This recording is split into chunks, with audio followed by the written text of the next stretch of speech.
গত 6 অক্টোবর ত্রাণ দিতে গিয়ে নাগরাকাটায় আক্রান্ত হতে হয় মালদহ উত্তরের বিজেপি সাংসদকে। বাঁশ, লোহার রড, পাথর দিয়ে মারধর করা হয়, ভাঙচুর করা হয় গাড়িতেও। গুরুতর আঘাত লাগে সাংসদ খগেন মুর্মুর, রক্তে ভেসে যান তিনি। ইটের আঘাতে একেবারে রক্তাক্ত অবস্থা হয় তার। সেখান থেকে তাকে শিলিগুড়ির একটি বেসরকারি হাসপাতালে ভর্তি করা হয়। এদিকে গুরুতর আহত হন শিলিগুড়ির বিজেপি বিধায়ক শঙ্কর ঘোষও। এদিকে তার আগে গত 5ই আগস্ট উত্তরবঙ্গের কোচবিহার সফরে গিয়ে আক্রান্ত হতে হয়েছিল বিরোধী দলনেতা শুভেন্দু অধিকারীকে। বিজেপি নেতৃত্বের অভিযোগ ছিল শাসক দল তৃণমূল আশ্রিত দুষ্কৃতীরা শুভেন্দুর উপর প্রাণঘাতী হামলা চালিয়েছে। নিজেদের নিরাপত্তার বিষয়টি নিয়ে যাওয়ার পর বিজেপির নিচুতলার কর্মী সমর্থকদের সমালোচনার শিকার হয়েছিলেন বিজেপির কেন্দ্রীয় নেতৃত্ব। এ নিয়েই প্রকাশ্যে তারা ক্ষোভ উগরে দেন। তা নিয়ে চর্চা বিজেপির অন্দরেও।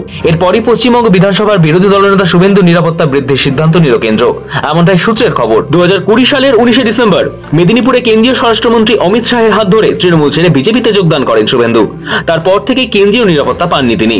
নন্দীগ্রাম থেকে জিতে পশ্চিমবঙ্গ বিধানসভার বিরোধী দলনেতা হন তিনি। প্রথমে Y+ নিরাপত্তা পেলেও রাজ্যের বিভিন্ন প্রান্তে তার উপর হামলার ঘটনার পর তাকে Z ক্যাটাগরি নিরাপত্তা দেওয়া হয়।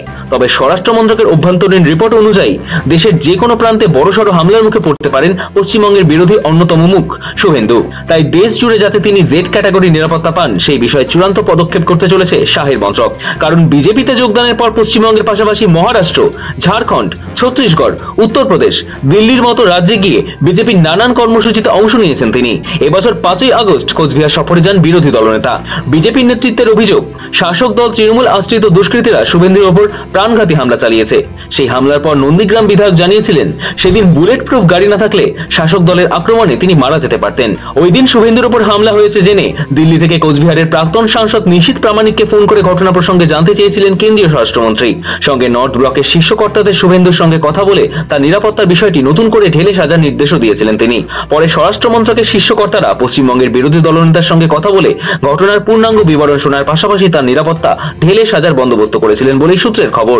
কোচবিহারে তার উপর হামলার পরেই শুভেন্দুর নিরাপত্তা নতুন করে সাজানোর বিষয়ে মনস্থির করেন স্বরাষ্ট্র মন্ত্রকের কর্তারা। সম্প্রতি সিদ্ধান্ত নেওয়া হয়েছে এবার থেকে দেশের যে কোনো প্রান্তে গেলে পশ্চিমবঙ্গের বিরোধী দলনেতা Z ক্যাটাগরি নিরাপত্তা পাবেন।